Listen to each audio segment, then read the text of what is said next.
Audio Jungle.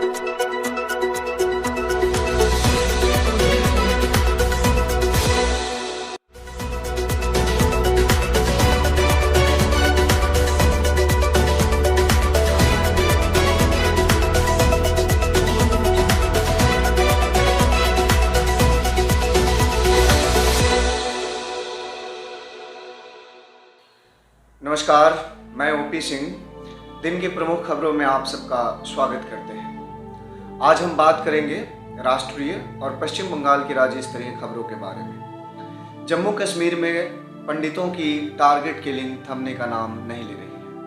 वहां आतंकवादियों ने सेब की बाग में काम कर रहे 2 कश्मीरी भाइयों सुनील कुमार और पिंटू कुमार पर जानलेवा हमला किया है। इसमें सुनील कुमार की मौके पर ही मौत हो गई है, जबकि पिंटू की गंभीर हालत में अस्पताल में इलाज चल रहा है। तो हम यहाँ क्या कर रहे हैं? तो आज क्या मसला है? आज भी वही हुआ जो पहले मेरे भाई के साथ हुआ। आज तक किसी अफसर ने हमारा नहीं सुना। ये 4 महीने हुए, पीछे 5 महीने हुए, किसी ऑफिसर ने नहीं सुना हमारा। हम आज भी यहाँ मार रहे हैं। तो ये जो भाई थे ये जो कातिल हुआ, इस कातिल का जिम्मेवार खाली देवकाम और डीसी है बस। तो ये क्या घर में थे कि बाहर? घर में थे, बाहर में थे। क्या हमें घर से बाहर नहीं निकलना है, हमें मजदूरी नहीं करना है, हमें अपने बच्चों को नहीं पालना है, हमें पेट अपने लिए खाना नहीं कमाना है, ना हमारे पास नौकरी है, ना कुछ है। हम क्या करेंगे? बिहार में सरकार बदलने के बाद आज मंत्रिमंडल का बंटवारा हुआ है। नीतीश कुमार ने अपने पास गृह विभाग रखा है, जबकि तेजस्वी यादव को स्वास्थ्य विभाग दिया गया है। गृह विभाग नीतीश कुमार के पास होने के बहुत बड़े मायने निकाले जा रहे हैं। दरअसल लालू राज में या इसके पहले जब आरजेडी और जदयू ने एक साथ मिलकर सरकार बनाई थी, तब पूरे बिहार में अपराध बड़े पैमाने पर बढ़ गए थे। इसके पीछे आरजेडी को जिम्मेवार ठहराया जा रहा था। इस बार नीतीश कुमार ने चूंकि गृह विभाग अपने पास रखा है, तो माना जा रहा है कि राज्य में कानून व्यवस्था को संभालने के लिए उन्होंने यह महत्वपूर्ण फैसला लिया है। दूसरी ओर भारतीय जनता पार्टी ने बिहार में इस सियासी उठापटक को लेकर सांगठनिक चर्चा के लिए दिल्ली में बैठक बुलाई है। शाम के समय महत्वपूर्ण चर्चा होनी है। इसमें नीतीश और तेजस्वी सरकार के खिलाफ आंदोलन की रणनीति बनाई जाएगी।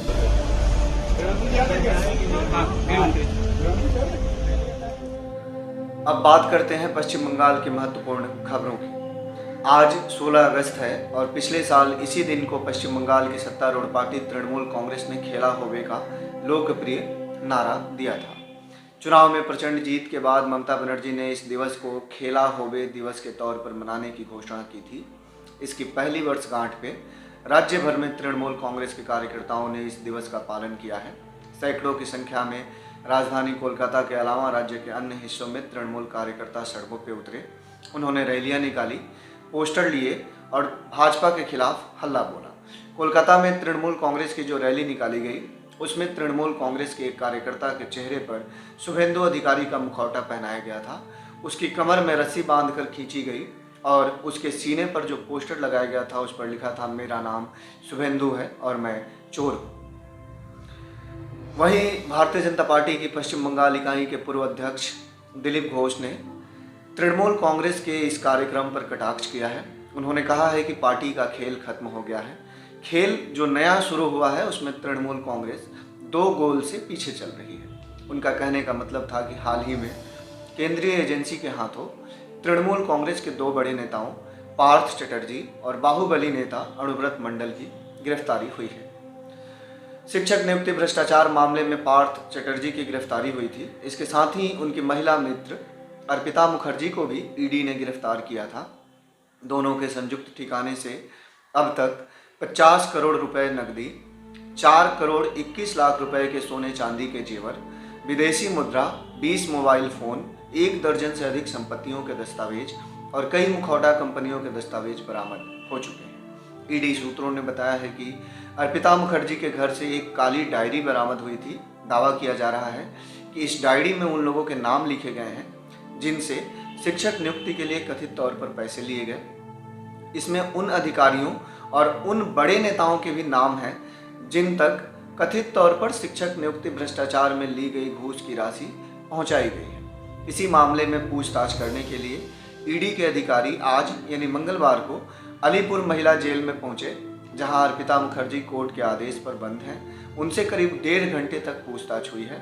उनका बयान भी रिकॉर्ड किया गया है। दूसरी ओर मवेशी तस्करी मामले में गिरफ्तार किए गए बीरभूम जिले के विवादित तृणमूल अध्यक्ष और राज्य के बाहुबली नेता अनुव्रत मंडल को कोर्ट के आदेशानुसार अलीपुर के कमांड अस्पताल में चिकित्सकीय जांच के लिए ले जाया गया। वहां डॉक्टरों ने उनकी सेहत की जांच की है। पता चला है कि वह पूरी तरह से स्वस्थ हैं। जिस स्थिति में उन्हें गिरफ्तार किया गया था, उनकी शारीरिक स्थिति वही बनी हुई है। दूसरी ओर जब अनुव्रत मंडल को सीबीआई अस्पताल से वापस निजाम पैलेस स्थित अपने दफ्तर ले आई, तो यहाँ मीडिया कर्मियों ने उन्हें घेर लिया था। उनसे कई सवालों का जवाब लेने की कोशिश की गई, लेकिन अनुव्रत मंडल अपने पुराने रुख में नजर आए।